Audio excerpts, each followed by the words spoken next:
thugs violently disrupted a meeting at our Bulawayo offices.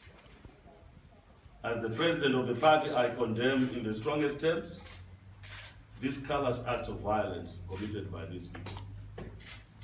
Our Vice President, Honorable Thokozani Kupe, together with other members of the national leadership, were manhandled by these thugs, resulting in the Vice President having to seek medical attention.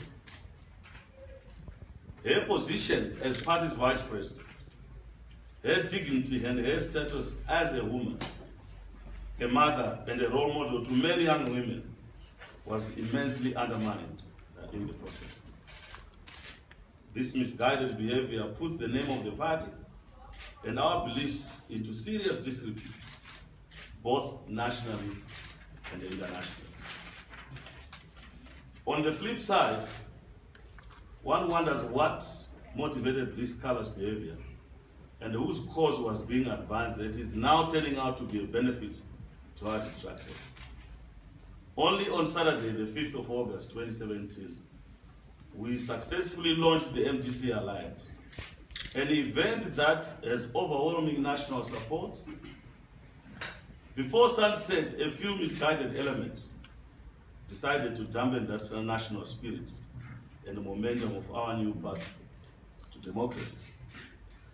I understand there are a few culprits who have been apprehended by the police. And as leader of the party, I regard this incident as a criminal act and that these thugs must face the full wrath of the law. I have since activated our own internal investigations and appropriate disciplinary measures will be taken against the perpetrators or anyone behind them. Our party has been a victim of state-sponsored violence for many years since our existence. We have never been perpetrators of violence, and we have never adopted the ZANU-PF template of violence. We have lost over 500 supporters, leaders due to political violence. I, for one, have been a victim of violence at the hands of the state. Bashed in a police station, in many circumstances, left for dead, while there have been many attempts on my life. We are investigating this incident with the intention of taking stern action against any of our members who may have been involved in this dastardly act. At the same time, we are not ruling out the invisible hand of the state, as it had the huge motive to dose our successful spirit of the Alliance on Saturday.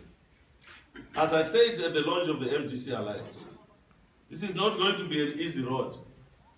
It needs MDC supporters to remain focused and to stay away from unhealthy intra-party intolerance. The launch of the MDC Alliance speaks to the bigger picture for the need of a new Zimbabwe. And yesterday's incident should be condemned by all patriotic and God-fearing Zimbabweans, as it is at variance with the new country that we want to build.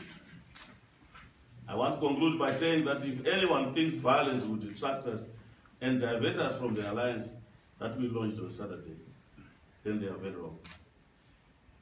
I have an exclusive mandate given to me by my party, National Council, to which I reported 11 days ago, to proceed with working with others as dictated by the people of Zimbabwe, whom I met on a 1.5 months of consultations. There's no going back on the notion of Zimbabweans working together to unseat this regime, which we must not emulate. And I remember the comments by one old Linga when I was doing consultation, who emphasized that when you are president of the country, don't emulate Mugabe's footsteps. We must not be diverted and keeping our eyes on the ball, alleviating the people of Zimbabwe from their suffering. That must be the focus and nothing else. Thank you.